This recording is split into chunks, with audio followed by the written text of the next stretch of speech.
BBL के अंदर मोहम्मद रिजवान के रिटायर आउट को लेकर पूरी दुनिया का सोशल मीडिया मुख्तलिफ खबरें चला रहा है। ख़ासतौर पे इंडियन मीडिया और कुछ पाकिस्तानी यूट्यूबर हैं जो सस्ती शोहरत हासिल करने के लिए इस तरह की फेक खबरें फैलाते रहते हैं। और कम अज़ कम इनको ये सोचना चाहिए कि ये क्रिकेट में पहली बार नहीं हुआ।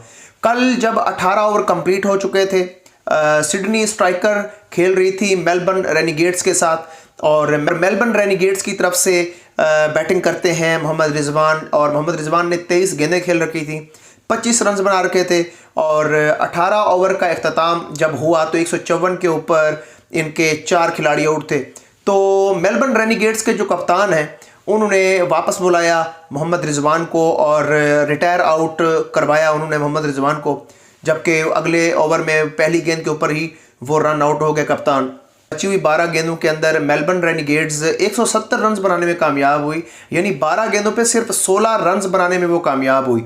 मेरे ख्याल में अगर यहाँ पे मोहम्मद रिजवान ठहरे रहते तो मोहम्मद रिजवान इससे अच्छे स्कोर करके फिनिश करके आ सकते थे, लेकिन जो भी था कप्तान का और टीम मैनेजमेंट का फैसला था, तो वो सारा आंखों पे ये पहली दफ़ा नहीं हुआ।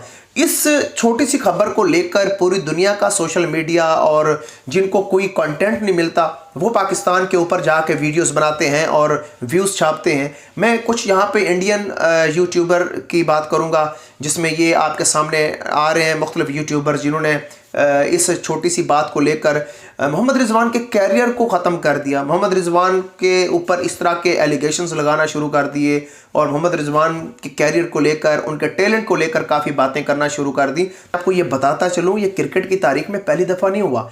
अभी मैं आपको थोड़ा सा आगे लेके चलता हूँ। आईपीएल के अंदर मैं ऐसे ऐसे प्लेयर्स के नाम आपके सामने रखने जा रहा हूँ कि आप देख के हैरान हो जाएंगे कि 49 गेंदों के ऊपर डेवन कॉनवे जो कि सीएसके की तरफ से खेलते थे, चेन्नई सुपर किंग की तरफ से ये खेल रहे थे, 49 बॉल इन्होंने खेल रखी थी और 69 रन इन्होंने बना रखे थे और इनको रिटायर आउट होना पड़ा। और उसके बाद तिलक वर्मा, ये तो इंडियन ये जो यंग जनरेशन है उसका ये उभरता हुआ बल्लेबाज है, काफ़ी अच्छा बैट्समैन है। अब इसको भी तकरीबन 23 गेंदें इसने खेल रखी थी, एलएसजी के खिलाफ मैच था और 23 गेंदों में इन्होंने 25 रन बना रखे थे। इसको भी ग्राउंड में वापस बुलाया जाता है।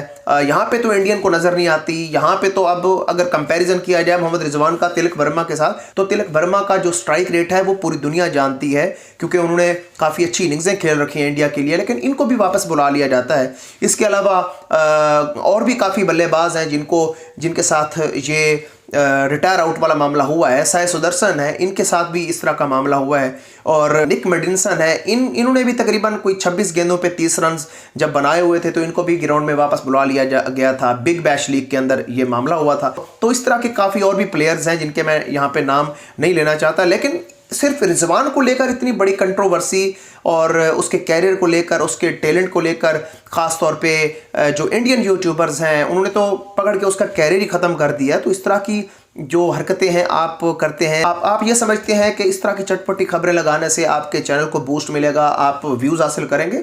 बिल्कुल आप व्यूज़ हासिल करें, लेकिन किसी प्लेयर्स के ज़ाती ज़िंदगी के ऊपर सवाल ना खड़े करें, किसी प्लेयर्स के टैलेंट को लेकर आप उसके ख़िलाफ़ इस तरह की वीडियोज़ ना बनाएं।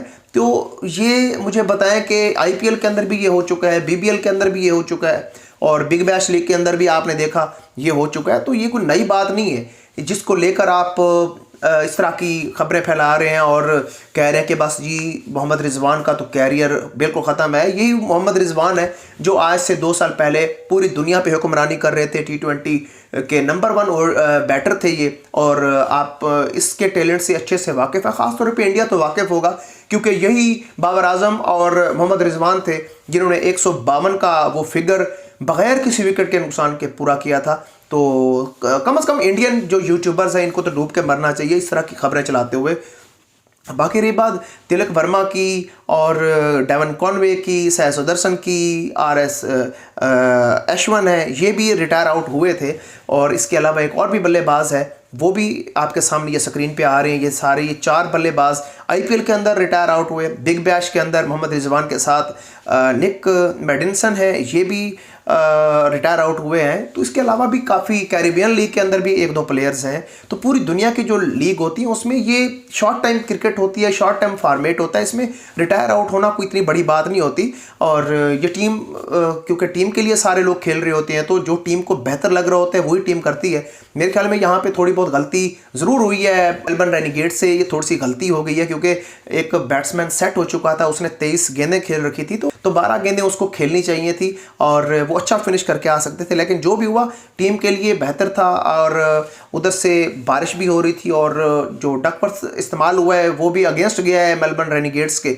और यूं जो सिडनी स्ट्राइकर हैं उनको फतह नसीब हुई है। तो मेरे ख्याल में ये एक कॉमन सी चीज़ है, ये तमाम लीग्स में इस तरह की चीज़ें होती रहती हैं। लेकिन इस तरह की चीज़ों को लेकर आप अपने यूट्यूब चैनल चमकाएं और आप किसी प्लेयर्स के ऊपर इतने तंज और इस तरह के उनके कैरियर के ऊपर सवालात खड़े कर दें, अपने चंद व्यूज़ हासिल करने के लिए उनका कैरियर ही ख़त्म कर दें। और वो भी इस तरह के यूट्यूबर जिनके अच्छे खासे फ़ैन फॉलोइंग है, अच्छे खासे उनके सब्सक्राइबर हैं, उनको मिलियन व्यूज़ मिल रहे हैं, वो इस तरह की घटिया नीच हरकतें करते हुए उनको शर्म आनी चाहिए। और इधर मैं पाकिस्तानी यूट्यूबर की भी बात करूँगा कि पाकिस्तानी यूट्यूबर्स के पास भी मेरे ख्याल में कंटेंट की कमी होती जा रही है। जिस तरह वो हरकतें कर रहे हैं, उन्हें नहीं पता कि ये क्रिकेट की तारीख में पहली दफ़ा नहीं हो रहा। उन्हें नहीं पता कि आईपीएल के अंदर कौन कौन से प्लेयर जो है ना रिटायर आउट हुए हैं। उन्हें नहीं पता कि बिग बैश के अंदर भी कितने प्लेयर्स हैं, कैरिबियन लीग के अंदर भी हैं, उसके बाद बीबीएल के अंदर भी हैं। तो ये सारी चीज़ें होती रहती हैं, ये हिस्सा है। तकरीबन आपने जितनी भी पिछले लास्ट 5 सालों की क्रिकेट देखी है, आपने देखा है कि यहाँ पे क्रिकेट का थोड़ा सा क्रिकेट ने अपनी टून चेंज की है और यहाँ पे तेज़ तरीन बल्लेबाजी देखने को मिलती है। और तमाम टीमें चाहती हैं कि वो मैक्सिमम स्कोर की तरफ जाएं। तो उसके लिए जो थोड़ा बहुत स्लो रेट के साथ खेल रहा होता है तो उसको बुला लिया जाता है। ये कोई पहली दफ़ा नहीं हुआ। और यहाँ पे मेरे ख्याल में मोहम्मद रिजवान को हौसला करना चाहिए। हालांकि सारी चीज़ें जो हैं वो मोहम्मद रिजवान के खिलाफ गई हैं, पूरा सोशल मीडिया मोहम्मद रिजवान को बक रहा है। और शीन वाटसन ने भी मोहम्मद रिजवान का साथ दिया है। शीन वाटसन की जो स्टेटमेंट आई है वो भी बहुत अच्छी स्टेटमेंट थी, मोहम्मद रिजवान के हक़ में स्टेटमेंट थी। और मोहम्मद रिजवान की उन्होंने तारीफ़ भी की है और उन्होंने कहा है कि कोई शक नहीं है कि मोहम्मद रिजवान जो है वो बहुत अच्छे ओपनर हैं और इनको ओपन करना चाहिए। बिग बैश में भी इनको चाहिए कि मोहम्मद रिजवान से ओपनिंग कराई जाए। मोहम्मद रिजवान ने काफ़ी मैचेस जितवाए हैं एज एन ओपनर। और इस तरह सनत जयसूर्या हैं, उन्होंने भी तारीफ़ की है। मोहम्मद सरफराज ने थोड़ा सा अग्रेसिव पन का मुजाहरा किया है और उन्होंने कहा है कि बिग बैश ही छोड़ देनी चाहिए। बाकी भी बड़े बड़े जो नाम हैं क्रिकेट की दुनिया में, उन्होंने भी यही मशवरा दिया कि ये सारी चीज़ें नॉर्मल होती हैं, रूटीन वाइज होती हैं। इसको लेकर इतना हवा क्रिएट नहीं करना चाहिए कि किसी प्लेयर्स के ऊपर उसके कैरियर को भी ख़त्म कर दें आप। इस तरह की छोटी मोटी खबरें अगर आपके सामने आ भी जाती हैं तो आप मेहरबानी क्या करें, आपके पास कंटेंट नहीं है तो ढूंढें, रिसर्च करें, कंटेंट ढूंढें। ये कोई कंटेंट नहीं है कि आप किसी प्लेयर्स की एक छोटी सी बात को लेकर और उसके ऊपर आप इस तरह की खबरें फैलाएं कि ये इंटरनेशनल बेइज्जती है और ये बहुत बड़ी बेइज्जती हो गई है। जी, बेइज्जती तो तब होती कि इंटरनेशनल क्रिकेट के अंदर पहली दफ़ा ये हो रहा होता। मुझे ये बताएं, ये जिन प्लेयर्स की लिस्ट में आपके सामने ये चला रहा हूँ, डेवन कॉनवे हैं, साई सुदर्शन है, तिलक वर्मा है। तिलक वर्मा का जो स्ट्राइक रेट है वो आप सबके सामने है। तिलक वर्मा अच्छा बैटर है, मैं खुद उसकी बड़ी रिस्पेक्ट करता हूँ इस हवाले से। साई सुदर्शन भी काफ़ी एग्रेसिव बैट्समैन है। तो ये डेवन कॉनवे को कौन नहीं जानता, न्यूजीलैंड से इनका ताल्लुक है, चेन्नई सुपर किंग की तरफ से ये खेलते हैं और काफ़ी एग्रेसिव बल्लेबाज ये हैं। तो इनके साथ भी ये हो चुका है और निक मेडिसन के साथ भी ये हो चुका है। इसके अलावा और भी काफ़ी प्लेयर्स हैं, एक लंबी सी लिस्ट है। तो इस तरह की खबरें फैलाकर आप, मेरे ख्याल में आप अपनी फ़ैन फॉलोइंग तो हासिल कर रहे हैं, लेकिन लोगों को बड़ी बारीकी से पता चल जाता है कि क्या सच है क्या झूठ है। और मोहम्मद रिजवान और बाबर आजम से तो पूरा इंडिया अच्छे से वाकिफ़ है। बेशक उनका बल्ला नहीं चल रहा, आपके कोहली का बल्ला भी कुछ अर्सा पहले खामोश रहा है और बड़े बड़े बैट्समैनों के बल्ले खामोश होते रहे हैं। उन्होंने तो इस तरह का ववेला नहीं मचाया जो इंडियन सोशल मीडिया, जिनको बिल्कुल कंटेंट नहीं मिलता, जो पाकिस्तान के कंटेंट के ऊपर पलते हैं, तो वो इस तरह की खबरें ढूंढ रहे होते हैं। और फिर रईस कसर हमारे पाकिस्तानी यूट्यूबर हैं, कुछ भूखे यूट्यूबर हैं, वो पूरी कर देते हैं। वो कहते हैं शायद जो है ना हम इस तरह का कंटेंट बनाकर हम भी कुछ व्यूज़ हासिल करेंगे, कुछ इंडियन व्यूज़ हमें मिल जाएंगे।